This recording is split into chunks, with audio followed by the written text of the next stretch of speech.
What's going on, beautiful J4 family and community? Welcome to another edition of J4 Conversations.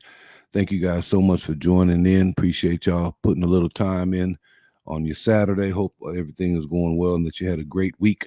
I'm AJ, your moderator. I'm a part of four entities, four individuals that make up J4 Conversations that are two fathers and two sons. Channel initially started as fathers reminiscing with their beautiful seeds around competencies necessary for full-fledged adulthood, which is the score and under aim of the channel to raise healthy, grounded, solid, rooted, independent children that can move out your house at some point when they're ready and live beautiful lives and create beautiful grandbabies for us, the parents. I am recently exploring topical matter in the biracial space. That is because we did a particular video that got a lot of interest and attraction around the biracial space. So I've decided to continue it. So thanks to everyone who joined the channel feedback show a couple of days back. That was very enlightening for me, and it kind of solidified the direction I want to go with the channel, which is to remain parent-centric, but to expand it to reflect parenting Black and biracial children, and then on occasion doing some subject matter in the specific biracial space, of which I'm going to do today. So today's show, I'm going to chop it up with you a little bit, see how things are coming along with you, and then open it up for conversations around the topic towards the end. Should be enlightening, should be pretty entertaining. And then again, feel comfortable throughout the conversation here to share comments or any questions that you might have. The topic today, biracial identity. Where do you or your child fit in? You being, if you are a person of biracial background, such as myself, I was born in 1968 to a French European mother and a Black Creole father. Kind of grew up on the West Coast. There's some nuance to geography as it ties to biracial identity and sort of coming of age. And if you are biracial, beautiful. And if you're comfortable when you come in the chat, feel free to share that, to let me know your biracial configuration, what's your background, where you're from, who's your mom and daddy, those kind of things. Don't want to get personal. That's not my business, but it is helpful to understand your particular biracial makeup just as a way of sort of moving and guiding the conversation. Or if you are a parent in an interracial relationship, married couple, or were in a relationship and you had a child, then you have a beautiful seed that is in this growing community called Black and biracial, or mixed or multi-generationally mixed. So this conversation is important. It's important in many different ways. Let me send a few shout outs. Tuku, welcome back, brother. Appreciate you. Appreciate all those recommendations in the feedback show. Really do. Look forward to maybe having a conversation with you at one point. And then, of course, ladies and gentlemen, our number one ambassador, Dr. Jill Went, who does some work at the faculty levels in the space of male development. Thank you, too, for joining in. Today, we're talking about biracial identity development. Where do you or your child fit in? So, again, if you are a parent of a biracial child, this is relevant to you. And if you yourself are biracial and have thought about development dynamics, then welcome. Why is this conversation relevant? Beautiful family, the biracial and mixed race babies are here. They are here, and they're going to continue to exponentially grow in terms of percentage of the population. In 2019, the most recent data that I discovered, 11% of all married U.S. adults had a spouse who was of a different race or ethnicity from them. 11% of all U.S. marriages in 2019 consisted of an interracial configuration. That is up significantly in less than two generations. In 1967, kind of the time when I came on the scene, marriage rates were at 3% interracial. It's just coming off the Loving situation. Interracial marriage was illegal in 17 states. And so understandably, the ceiling was nothing but up from there. But in a very exponential rate, for reasons we've talked about in other videos, over 10% of interracial marriages exist in 2019. When we look at the data for 22, I'm sure that number will increasingly ebb up. Among newlyweds in 2019, roughly 1 in 5, 19% were intermarried. Roughly 20% in 2019 of newlyweds, folks who were choosing to go down the path of matrimony and take on a life of joining and making wonderful decisions, but also making babies.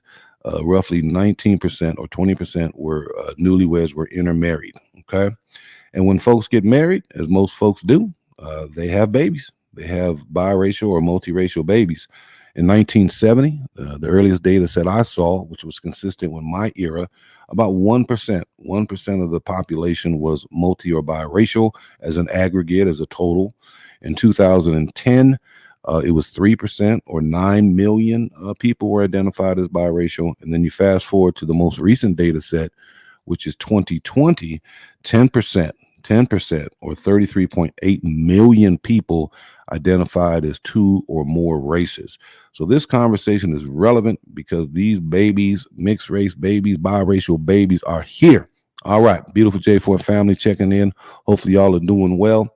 What I want to do now is acknowledge a reality that also makes this conversation critically important, is that the more interracial marriages you have, the more you set up this particular configuration. In the past, especially when interracial marriages was not as common, you basically had monoracial people marrying each other. And so they had a life lived. Perhaps they grew up in the same geographical communities. They had geographical understanding in common. They certainly had cultural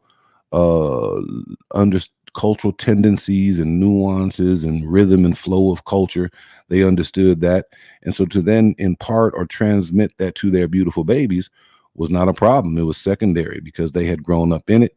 They had produced a monoracial child, and to raise them from a framework of their own historical and local understanding was almost an afterthought.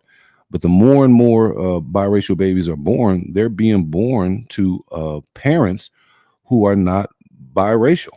And so you have many monoracial parents who have not lived a mixed race life. And so they're they're doing wonderful parental love. They're raising their babies, but they do not have the cachet of understanding what it means to be a biracial kid coming of age in the 21st century. They just don't have that cachet because they did not live it. They weren't raised in it. They weren't immersed in it. And so they're doing something new. They're attempting to raise an identity configuration that is two or more when they themselves are monoracial. And at times, not all the times, parents certainly can figure it out. In fact, if there's strategies that monoracial parents have sort of put in motion to help the identity development of their beautiful seeds, then we definitely want to talk about that and chop that up here on the show. But sometimes monoracial parents can be at a loss sometimes when they're trying to help their children navigate a range of different things, right? If they're together with the other parent, then, collectively they can sort of talk it out and be a dual sounding board or a dual instructor or a dual kind of purveyor of information for their child, right? But it's even increasingly more challenging if you have monoracial parents who are single raising biracial children. Shout out to single parents who are doing that. An underlying nuance or factor of this channel is that too many babies are born to single parent homes.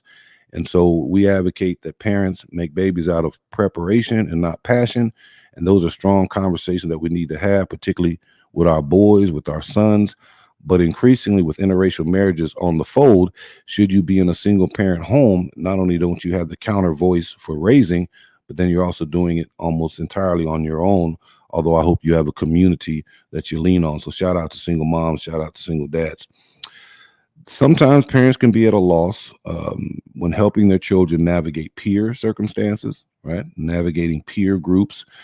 Peer groups are sort of the guardians of acceptance or alienation. When they're in your nuclear home family, it's love and play and care and all those kinds of things. But when you send them out into the world, whether it's play groups, pre-kindergarten, or more formally in the space of kindergarten, where you're sending them out to the society, and peers can be wonderful things. They can help develop esteem. They can help create joy and fond and happy moments, but they also can be vicious. Peers can be vicious, right? And so particularly in cultural identity dynamics for biracial kids, it is often peer groups that determine comfortability, social acceptance, and the like. particularly if a biracial kid is trying to gain acceptance into predominantly Black spaces. There's an element of gatekeeping there. But even if they're trying to gain acceptance into predominantly white spaces, as was my case, there is some challenging there. I'm a biracial kid racially, but culturally I identify as Black. That was consistent with my time. But in order to land in a Blackness, I had to sort of learn how to hold my own and move and flow through Black spaces. And so managing peers is critical, especially for your beautiful young seeds when they get into social situations. How do they manage social spaces, right? It may not be peer groups, but how do they manage school? How do they manage sports? How do they manage organizations, right? Because people of the same age set, whether it's 5, 10, or 15, they pretty much control that space if it's in large numbers. How does your child move through that, particularly in school scenarios? If you look at where biracial kids struggle the most, where they have the highest frustrations, it's typically in the K, not the K, but typically middle school and early high school is where they have these identity nuances, and parents need to have sort of comfort and skills to help them navigate that. Another place where parents might have a sense of loss is in your child's expression around appearance. Largely for biracial kids, it's their hair. Hair is critically important for them. Do they have the latest cut? Do they have the latest hairstyle as a way of fitting in? Do they have the attire that matches the kind of how kids are dressing nowadays, right? And so monoracial parents may not have experienced that, and they have to have a sense of tune or a village network to help your baby sort of stay attuned with the fly and the freshest thing, if that's something the family values. But how they look, how they does their look keep them neutral? Does their look give them popularity or attention, or does their look create sense of insecurity, right? And so appearance is critically important for both boys and girls when they are in these social spaces, particularly largely in sort of school settings. And then finally, your biracial child has questions about their identity. They have questions about their identity.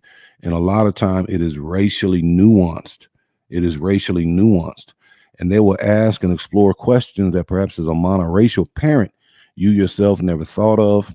I don't know to what level of comfort you may have had in these sort of spaces, but your biracial child, by pure birth circumstances and the uniqueness that they have, although the numbers are growing, it is not dominant or the majority just yet. So they are going to often, when they walk out the house, when y'all go to the store, when they go to school, when they go to see your family and those kind of things, there will be moments, not necessarily vicious, nefarious moments, but it could even be loving interplay where all of a sudden their identity is just going to get pronounced, and that's going to raise questions.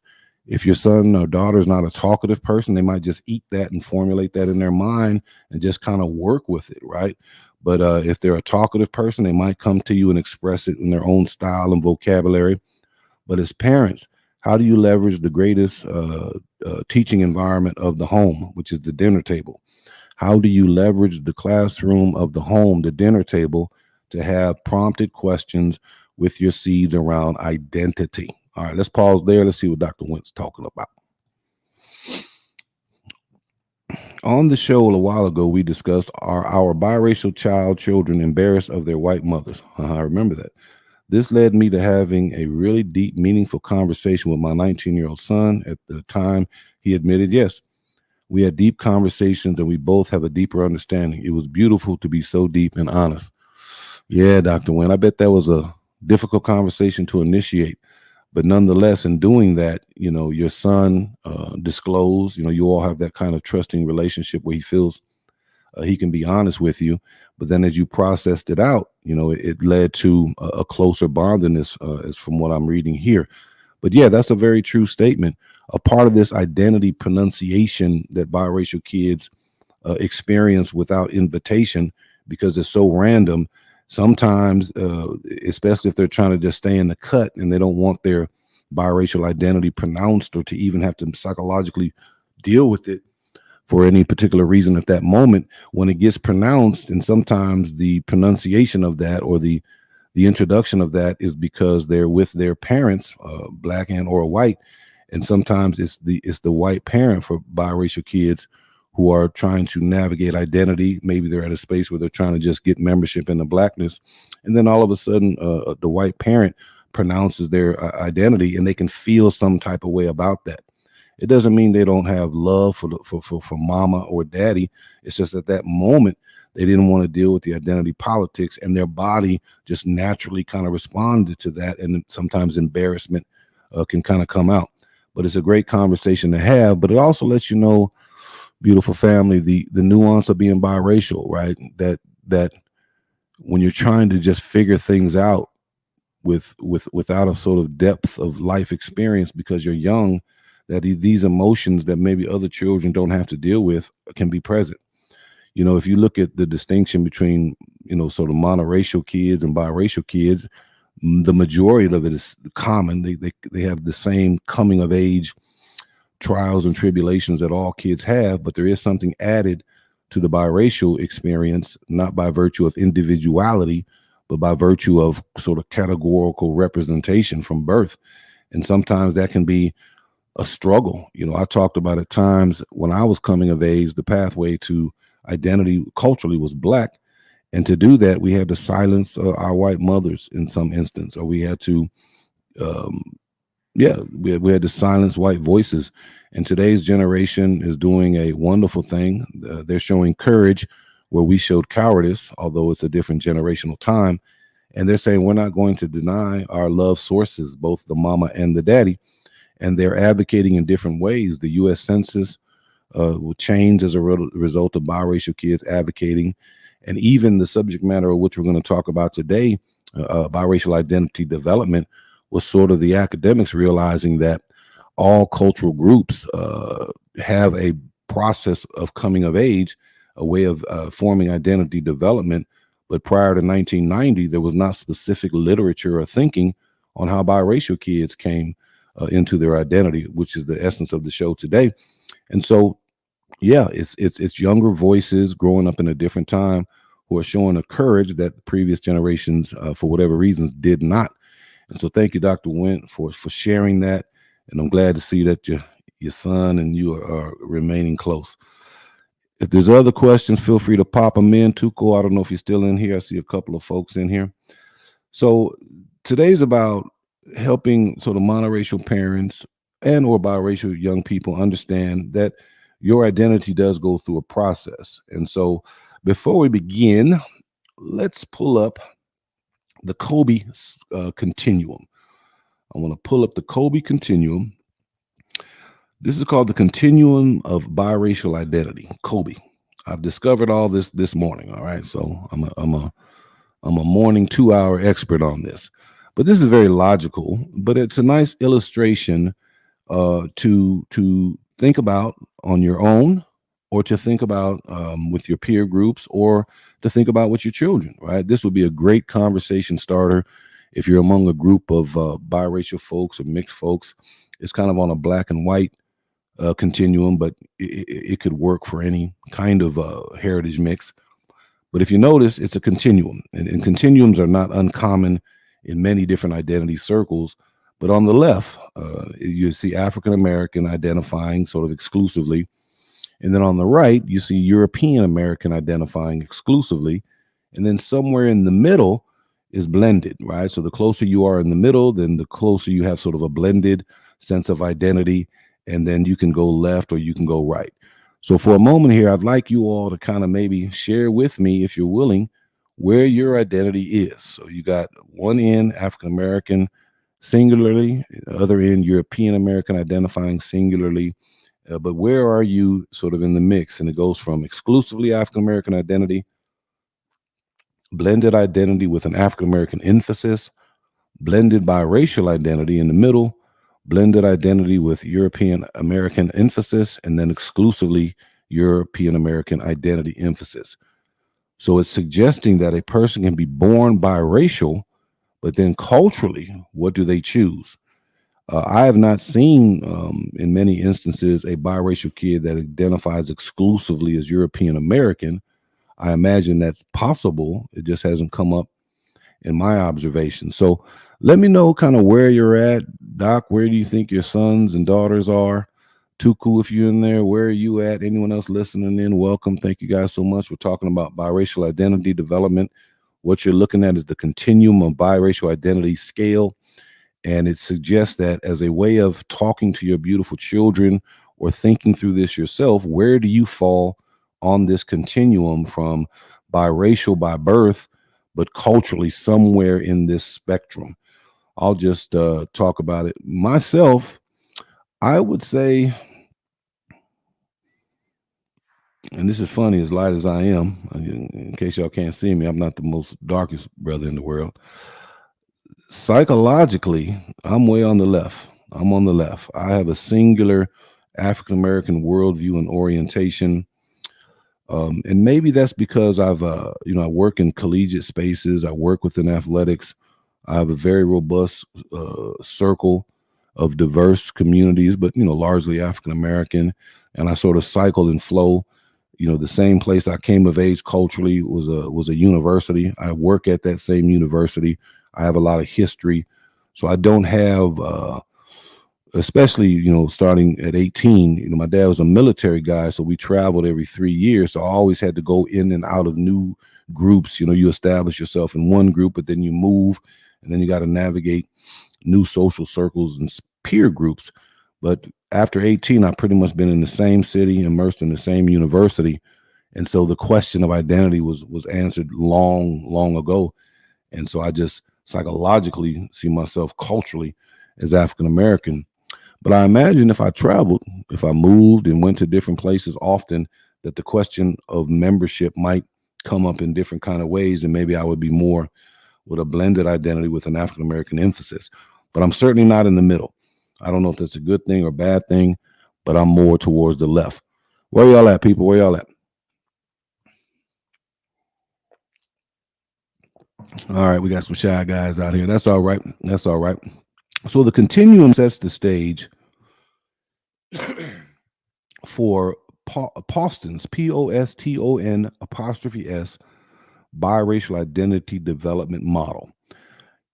Poston was I'm imagining a faculty. There's not much information on him biographically, but in 1990, he put forth a specific biracial identity development model. In part because there's existing existing identity models for whiteness. There's existing identity models for blackness. I'm imagining there for some other cultural communities, but there hadn't been one that was specifically for biracial.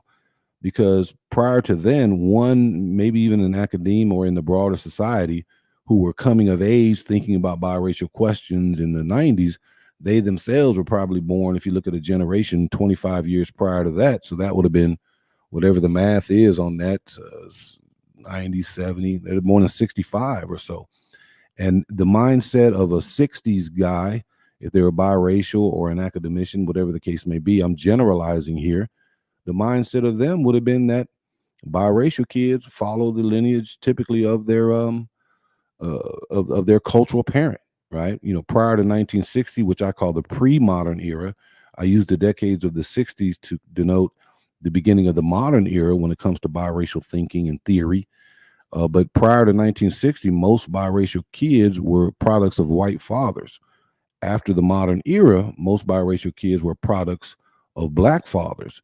And if they had any blackness in them, it could be a current cultural continuity established with the one drop rule, whatever the case may be.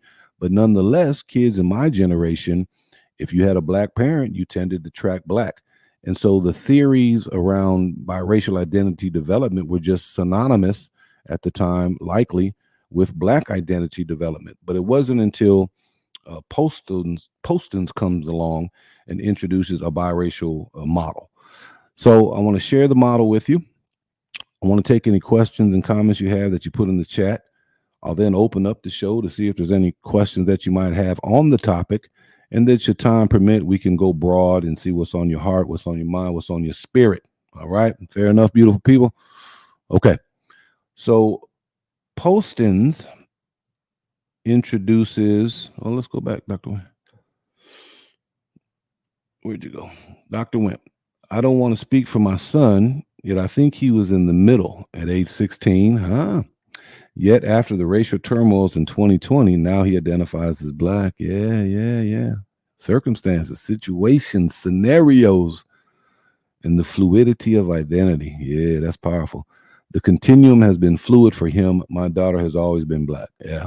And these are children that grew up in Dr. Wynn's home and they land in different kind of spaces. I wonder if gender plays a part with that. That'd be something to explore down the road. But okay. Thank you so much, Dr. Wynn. Appreciate you. Yeah. Things that happen in the society. You know, when your community is attacked, even if you're biracial, I saw countless biracial folks just sort of up in odds and, you know, just kind of beyond themselves around George Floyd. You know, for one, the nation was sort of raw, but then to see the groundswell, you know, under the banner of Black Lives Matter, not getting into that, but the protesters were diverse and they were young, but you know, that might have been a seminal act, Trayvon Martin and George Floyd, where biracial kids were having to grapple with the realities of sort of race or police brutality, and their identity was sort of shook. Their identity was shook, and many of them during times of distinct racialized rhetoric in the society, they tend to pick a side, and that's a part of their formation at the time. It's also talked about in identity development. It is often incidence or incongruency that makes a person become ultra hyper aware of whatever identity feels under assault or attack. And then they'll immerse themselves in that in very deep, entrenched kind of ways.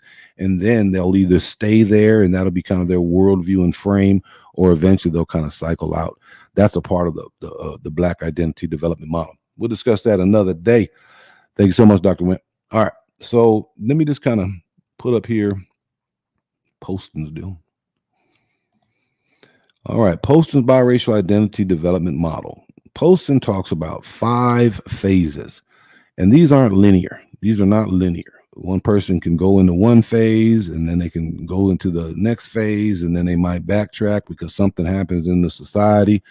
They get new information. Something cuts them or hurts them or concerns them, or they experience something, and then they cycle back. All right. But this is kind of a very intimate kind of sense of self-assessment all the way to a more macro worldview understanding.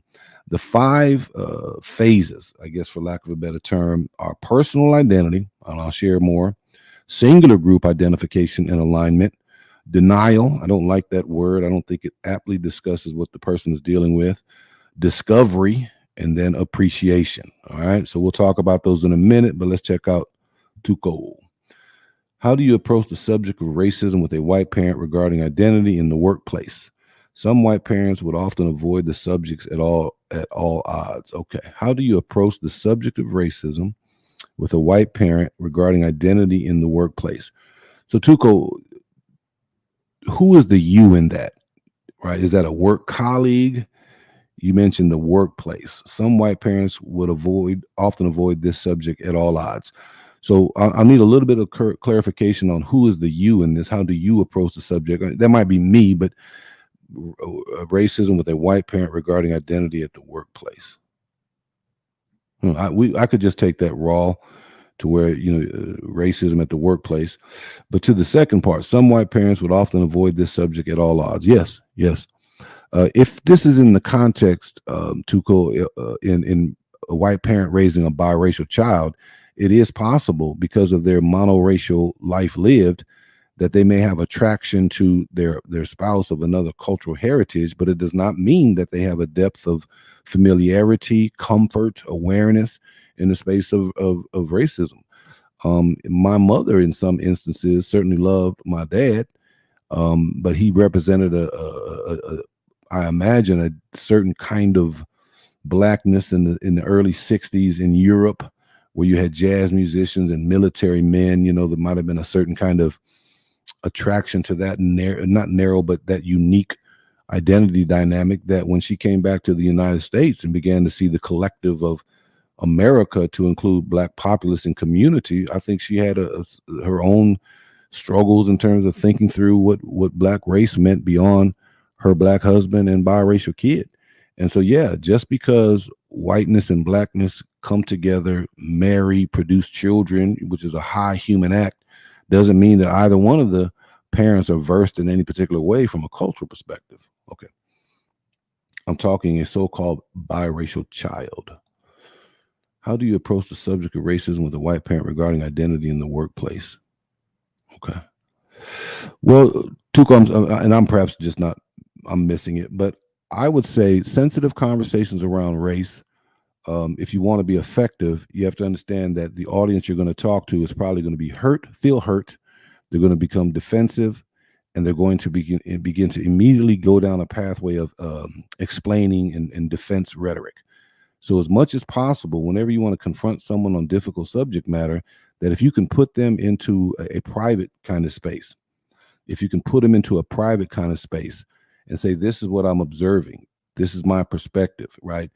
Don't assume, because there may be some explanation, there may be some multiple perspectives to the story, and that when you start the conversation, you too will get enlightened on the perhaps the breadth of the particular situation.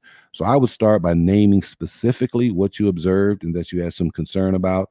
I would stick to what the issue is and not the human personality. I observed this happen rather than I saw you do this, or I heard what you said, right? As much as you can keep it to what the incident was or what the words were, then a person can be more apt to hear. So if you can introduce what you are having concern with in a calm way that invites clarity, that invites an opportunity for some explanation holistically once they get past the embarrassment and tension of it, and then to enlighten. It's possible they don't know they were being racist. I'm assuming we're not talking vicious KKK white supremacist racists, but you're talking about a person that perhaps has some bias and some prejudice or some naivete, and they spoke inappropriately or acted inappropriately. But I would say isolate them, put them in private, comfort space, name the issue, allow for some clarification or explanation, and just say, hey, here's how it came off. Here's how it was interpreted. That would then give them a chance to give you a chance to see were they even aware of that. And then that should result in a sense of apology, clarification, and then more importantly, self-correction, because that's what you're going for. You're looking for self-correction so that this behavior does not continue. Now, if it's systematic and fundamental to who they are, you got to make choices about how much time you invest in that. But if you have maintained the relationship, if you sustained and protected the relationship going forward, maybe then that can be an opportunity for additional conversations or educational opportunities in the space of whatever the racial context was. All right.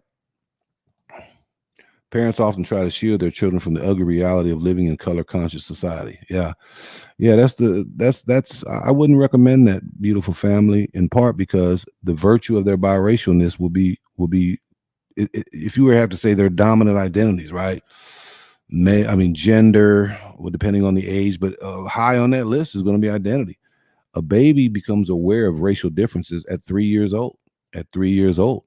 And as kids look for external things to create hierarchy around, they're going to look for students or their peers that represent the smallest number of something. So, for example, if you got 10 kids in a room, 8 are boys, 2 are girls, they're going to go at the girls for something girl.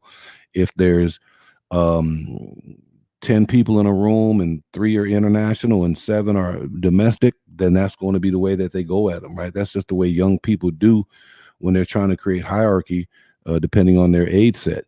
And your biracial child is very aware that they are biracial. And if you avoid the question, you're missing an opportunity to teach, to support, to connect, to attempt to relate, to empathize, to read, to love, to coddle, to help navigate, right?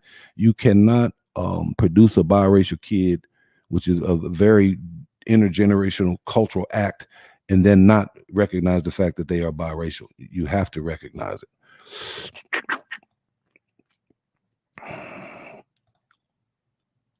Thanks for the advice. All right. Chandraji. Hello, Uncle. Hey, how are you?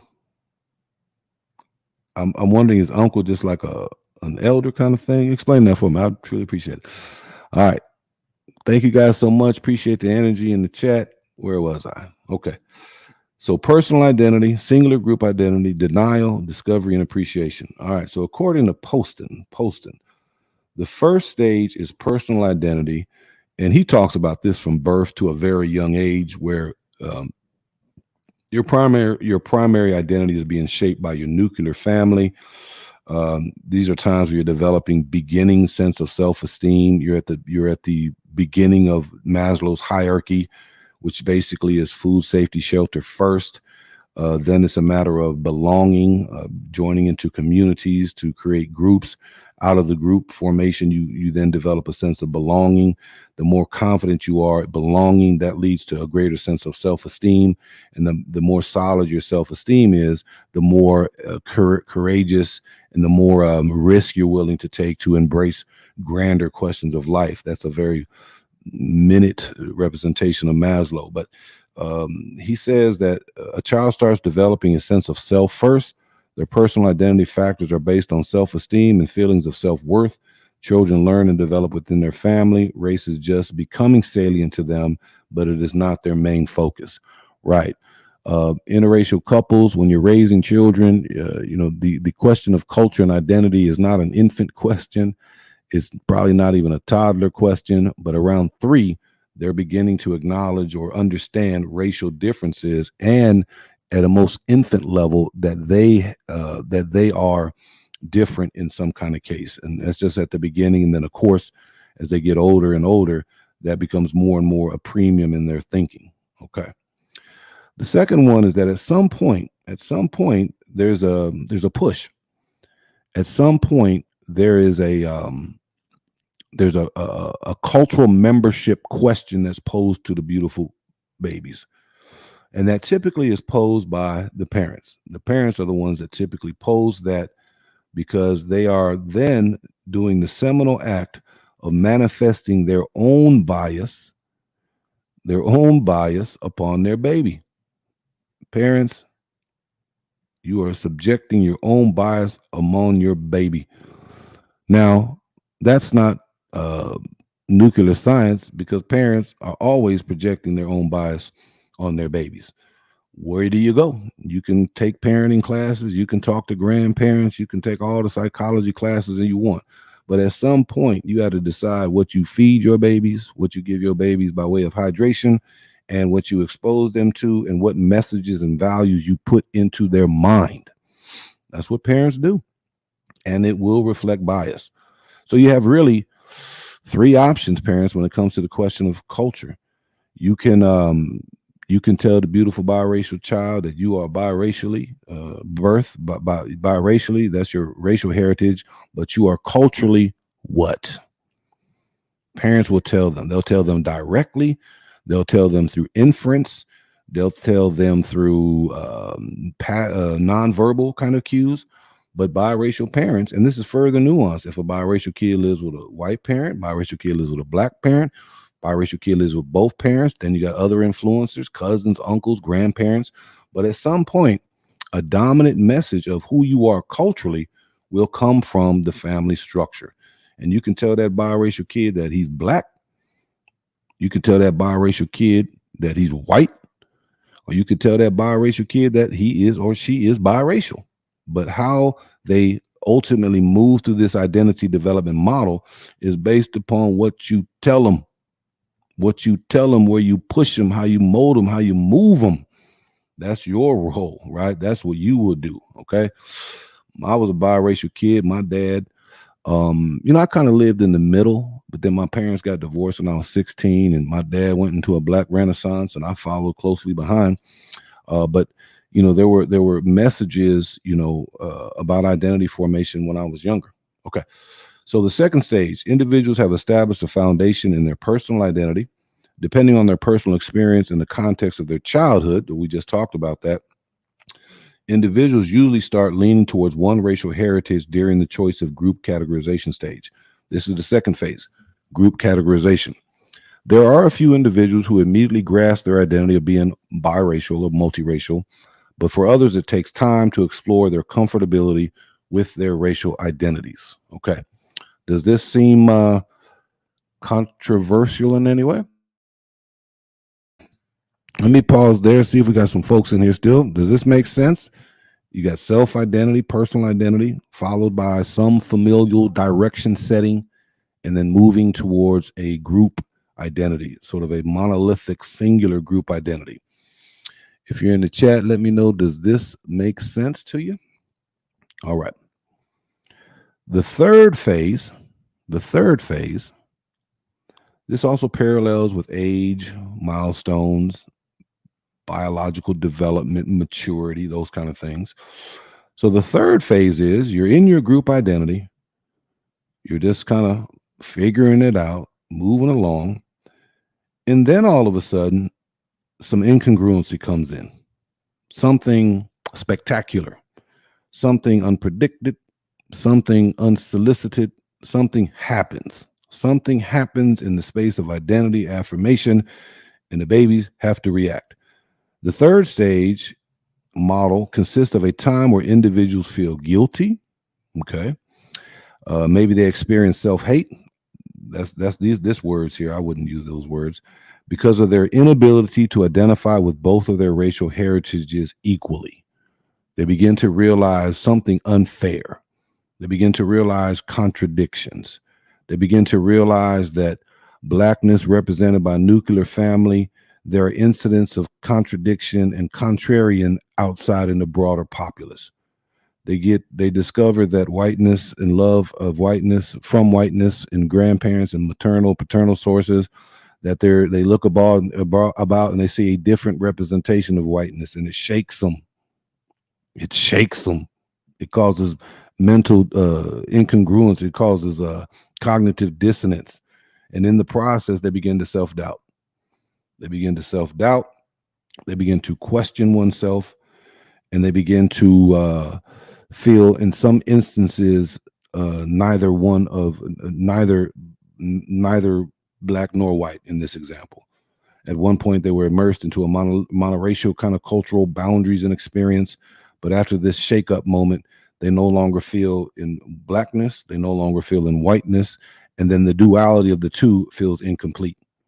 And they feel very much on the margins. They feel as if they don't have a place. All right. Many biracial kids that I talk to, and in their frustration phase, is because they feel that they're on the margins, that they just can't answer a question of cultural membership perpetually or permanently. All right. So that's the first phase. If I were to rework this, and I might create an AJ biracial identity model one day if I'm arrogant enough. I don't like the word denial. I don't like the word self-hate. I just think the society can send enough incidents, messages, experiences, unpredicted, whatever, that a kid would pause and have identity confusion. All right. But that's the third phase. All right. Let's see what Tuco's talking about. The society at large would definitely tell the child where they fit, especially with law enforcement and the judicial system, which is biased against people of color. Yes, you make perfect sense. Thank you, Tuco. Appreciate you. All right. I hope I'm pronouncing your name right. All right. So after personal identity, group membership in a group, and then your sort of offsetting moment that puts you in a tailspin, that to move past this stage, multiracial, biracial individuals need to resolve their internal feelings and start feeling appreciation for both of their racial heritages. That's interesting. The way to get through this incongruent moment, this shake-up moment, is to embrace both cultures. That's interesting. I think in my day, if I had a shake-up moment, I certainly had a romantic notion about blackness that was quickly popped or quickly deflated. After I got past the rose-colored glasses of examining blackness, largely from an historical perspective. Mainly grew up with mixed kids in a military environment, had a diversity of friends in school. But yeah, there was a time when I realized that blackness was not exclusively the representation of Black History Month, and that kind of shook me a little bit. I felt as if the broader society taught me enough about whiteness that came not as a result of this moment of cultural fragility. And so in my instance, when I experienced an incongruent evaluation of blackness, to me, that meant I needed to go study more. I needed to go explore more. I needed to try to figure out how to explain it. And where I landed was not in a biracialness, but almost a reaffirmed blackness, because I learned a truth of all humanity, which is tied to the last stage here, is that there is beauty, bullshit, and greatness in all people. There is beauty, bullshit, and greatness in all people. And so I did not seek a dual cultural foundation. To me, I just cycled black, or more firmly, back into a blackness, which was, maybe that's generational, right? Maybe that's generational. I don't know. I'd be interested in what other folks think. Dr. Went, I would like to revise this framework as well. Equal representation, in my opinion, only adds unnecessary pressure. Dr. Went, I think we just found our project. Dr. Wynn has been a day one viewer, subscriber, advocate, advisor, and we talked about doing the show, but just hadn't quite, figured out how to do it. This might be a project for us, that we look at this Poston piece, which is, simplicity. I couldn't find the original document to read the more academic, rhetorical, vocabulary research. You know how y'all academics do. But maybe we could try to look at this from a 2022 perspective. I think we found our project. So look forward to the Went Jones Biracial Identity Development Program. We need a better name. All right. Well, good deal. Okay. So the fourth stage involves individuals expanding their knowledge on both of their racial heritages. They become eager in discovering a piece of their identity. Gaining this knowledge enables multiracial individuals to feel more comfortable with identifying as multiracial. It begins getting easier for them to proudly state that they are whole racial identity, So the assumption is that a biracial identity development ultimately lands in a healthy appreciation for both. That's powerful. That's a chapter right there, Dr. Went. I do want to go back to what you're saying, though. I'd like to revise this framework as well. Equal representation, in my opinion, only adds unnecessary pressure. I'd like to learn more about that. Now, Doc, I know you're not a camera person, but I could certainly put the link in if you want to share it, or if you just want to text it out, or we'll chop it up offline. Either way, I'm interested in what you mean by that. Equal representation, in my opinion, only adds unnecessary pressure. You're probably saying that to almost have apples to apples in terms of understanding and time with and balance between the different heritages and cultures. Probably so. Okay. All right. We are getting close to the end of the framework. This is the time, beautiful family, to put in any questions that you have, any comments.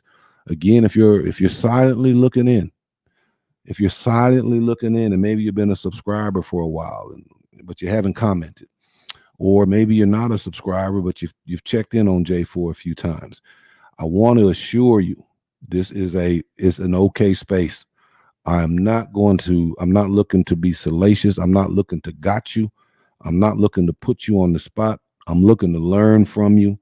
I'm looking to chop with you, to share some perspective, to invite you in. And so if you're just hesitating, or maybe it's on your mind to kind of just say, hey, just put in HEY. I would love to go beyond just kind of talking to the screen, but talking to more of the community that comes in here intermittently and at different times. All right. So just put hey, HEY. All right. The fifth and final phase is what I called, I think, appreciation. They call it integration and valuing of multicultural identity. The first thing, and maybe this is my bias, if you're going to do a biracial identity, you got to stay away from certain words. Denial and integration might be two of them. All right. So he writes, integration is the final stage of Poston's biracial identity development model. This stage symbolizes wholeness and full appreciation and knowledge of one's multiracial identity. That concludes the 5 phases of Poston's biracial identity development, being personal identity, singular group identity, denial, and discovery. It's interesting. We would have to read the full document. I couldn't find it. This was a summary by someone else in Google Scholar. I'm sure it's more nuanced than that, but there's some assumptions here. There's some geographical assumptions. There's some parenting assumptions. This obviously doesn't account for the rough, dirt, and funky of society. I wonder to what extent, if you have a disgruntled relationship with one parent, how this influences your identity journey. All right, what is Dr. Wynn says, we will talk soon, AJ, happy to appear in the future. That's Dr. Wynn saying she ain't ready for the camera. All right, beautiful family. I put in the chat the stream. If you want to come on in, just click that. Be glad to have a conversation with you. Take any questions that you might have. Get your thoughts on this. Would love to see, going back to the spectrum here, or the continuum, where you fall on that. In fact, when you come in, that would be the first question I asked you. Where do you fall on the spectrum? All right. I see Tuco back in here. I will try to get it, AJ. Okay, yeah. Do some faculty magic. See if you can find it. And I also think there's some controversy on this guy. All right. What's your email address? I'd like to send you things that you might feel interested in. By the way, can you do a discussion on fathers and how they treat their children? Yeah. Tuco, I'm going to put my email in here right quick, but much of the channel is father themed. In fact, the biracial stuff didn't come out until I think November. And so if you want to go back to some previous videos, they're definitely father themed. Some of it I'm delivering, and then some of it is the two dads. I'm one of them, and our two sons. And so there might be some interesting content there. By the way, can you do a discussion on fathers and how they treat their children? Yeah. If there's a specific category in that interest area, feel free to let me know that too. All right. Here's the email. Okay. All right. There's the email. All right. We've been rocking here about 52 minutes. I don't want to go more than an hour. If you're just joining in, welcome. We talked about Poston's thought on biracial identity formation. He did that in 1990, which was important because at that time there was no specificity or no specific conversation around biracial identity development, which is to suggest that it was sort of lumped in with just blackness. But as the time is sort of suggesting in the percentages of interracial marriages and the number of biracial birth, it's a different time. Much earlier conversations talked about when you're small in percentage, you tend to just kind of go with sort of a dominant or a monoracial kind of community. But as more and more biracial kids come on the scene, the numbers grow. And the question of distinct identity is one that the young people are asking now. But even prior to self-declaration around a cultural identity, the academicians, the medical side, all different people that need to understand something about biracial children, they've done research and they're beginning to layer it out, right? And so it's perhaps not the most healthy nor the most sophisticated to think that all people, because they share perhaps a white DNA or a black kind of cultural framework, that they have the same kinds of nuances. And so it is important to extrapolate when and how it makes sense conversations and identity factors or variables that are specific to biracial. And that can be further complex because you have so many configurations of interracial marriages producing so many configurations, at least heritage configurations of children. All right. So hopefully you got the email. I'll take that down. All right. If anyone wants to come up, this is the time to do it, or we will kind of bid you adieu and let you get on with your Saturday. All right. For those looking in, thank you guys. For those who have subscribed in the past, truly appreciate you, especially if you're returning. If you are a first-time viewer, welcome. It's a father conversation space, largely with sons. Our focus is to help create grounded, solid, rooted sons who can live a life of independence. That's also underlined by too many of our babies are born to single-parent homes 51% of the Black community of children born in single parent homes, compared to 25% of all other cultural communities. 2% is too high, but it is alarming in our community. And so we're encouraging intentional fatherhood for beautiful young sons. We're encouraging intentful family planning to include, in this order, courtship, vetting, family involvement, eventually marriage, and then somewhere down the road, when the two partners are ready, that they produce a child out of preparation, planning, and not passion. The stability of a life, the stability of an individual life, is tied to how they were entered into the world. And if they're entered into the world in a functional, caring, two-family home, the odds of success is much higher. The inverse is true. The inverse is true. Single parent homes, depending on the level of family support, personal autonomy of the parent, financial, career kind of things, can be counterproductive to that young person. There are so many adults who are hurt, so many adults who are broken. And if you rewind their story, it ties back oftentimes to parents.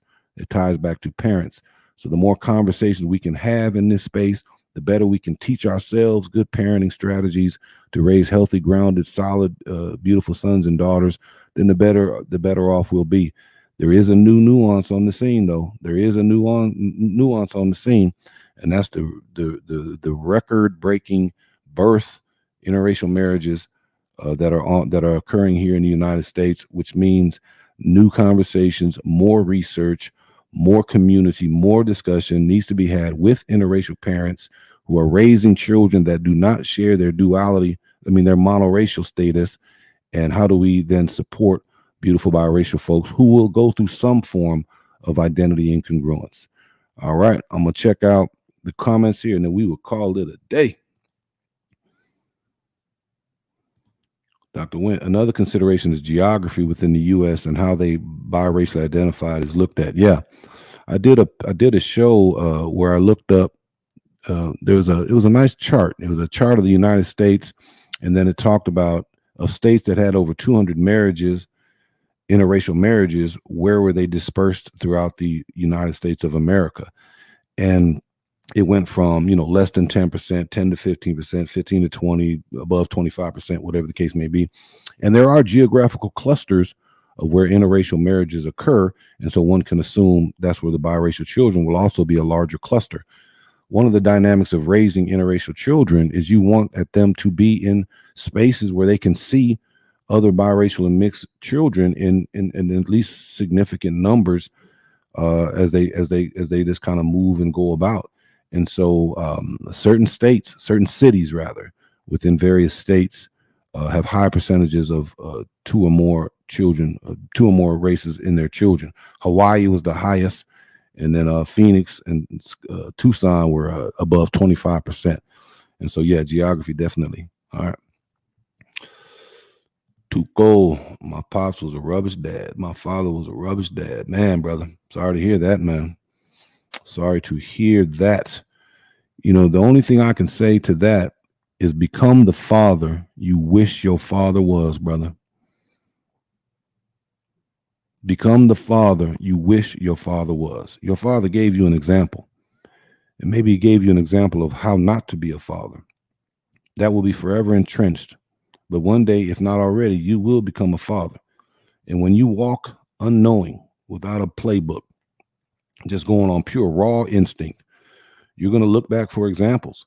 And examples teach us one of two things: what to do or what not to do, what to maintain, what to avoid, what to keep, what to discard.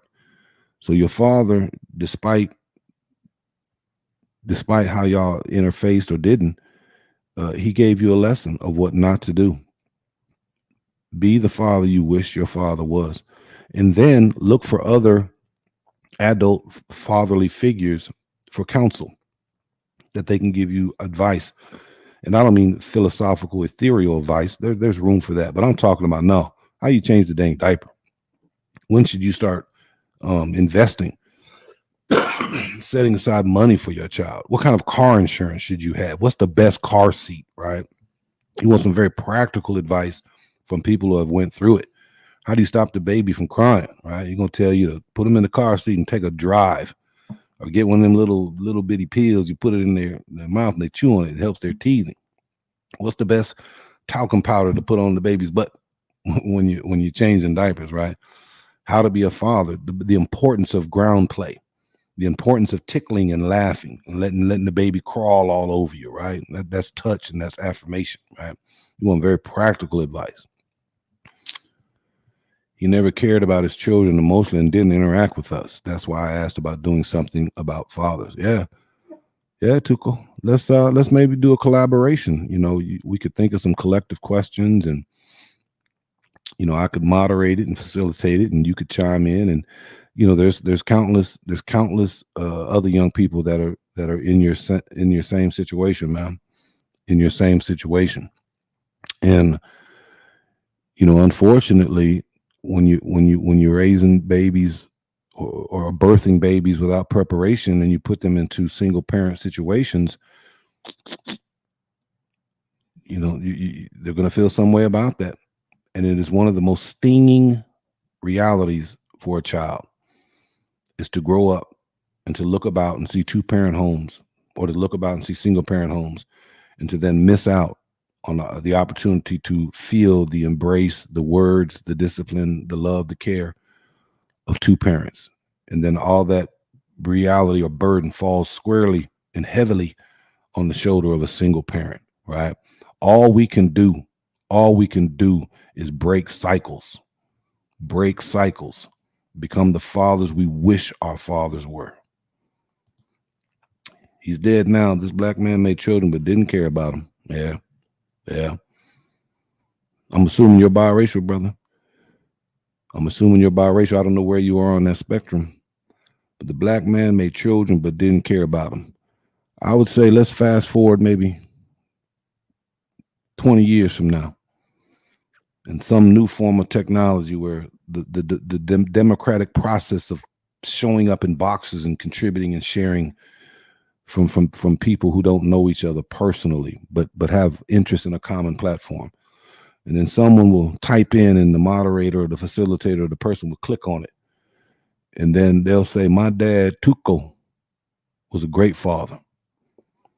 My dad, Tuko, was there from jump. I've never known a second of life without him. Break that cycle, men. And it starts with condoms. It starts with condoms. Make a baby out of preparation, not passion. Man, we have to know this. We've been capable of producing children since we were 15 years old and out of puberty. We have a very important, powerful thing, the capacity to be a part of giving life. But we're accountable to that life until our death, assuming we transition first. It's a seminal act of life and one of the greatest things that we can do. And it starts with our ejaculation. But problematically, psychologically, we have to start with our intellectual preparation and realize the power of laying down with another person. And to do that, for one, knowing we might be connected to that person for many, many decades. It's a powerful act, sex is. We dabble in it oftentimes too frivolously, too fleetingly, but it is the seminal way by which you produce a life. Are you ready for a life? And a part of that is to examine your own life. All right. You're welcome, brother. Real talk. All right. I can't think of any other way to end this thing. Beautiful family. If y'all are listening in, you find value in the content, I need you. I need you to identify another young person, a young male in particular, and say, tell me, hey, man, this guy over here that wears hats and buttoned up t-shirts and he's bald headed. He's talking some stuff over here. Send them over here. If you got a biracial kid, a biracial young person that's kind of going through life and just trying to figure out, I guarantee you they've dealt with something of this nature, and that they would find value in hearing an older generation's perspective on it. Need your help. If you're looking in and you haven't subscribed, consider it. My goal is to grow the channel and to reach more audiences and more voices, to both share and to also learn. The percentage of biracial kids is growing so fast that it is going to have to be a category of people that are reckoned with, dealt with, conversed with, understood, and they have a certain level of autonomy by which they move. The numbers are warranting it. And that means it is more than just a biracial kid born in 1968 to a small community of military, other biracial kids. This thing is beginning to permeate the broader society. And it's important that we understand something about the biracial life lived, journey, experience, and ultimately the variables of how they are represented across various statistical guidelines, because that is how cultural communities understand the health and vibrancy of their culture. They examine it upon statistical lines. Things that are good, they applaud. Things that are problematic, they seek to resolve. That is the action of culture. Culture is not just talk, walk, look, music, popular culture. Culture is an action. And you can only move towards information that you're aware of. So at some point, we're going to have to tell a statistical story about biracial kids so that we can move and strategize to exalt and applaud that which is positive and to move very firmly and directly to that which is problematic. All right. Tuku says, take care, and I'll send you those links soon. Thanks once again. All right, beautiful family. Behalf of J4 Conversations, love, love, love. Check out the next video. Appreciate it.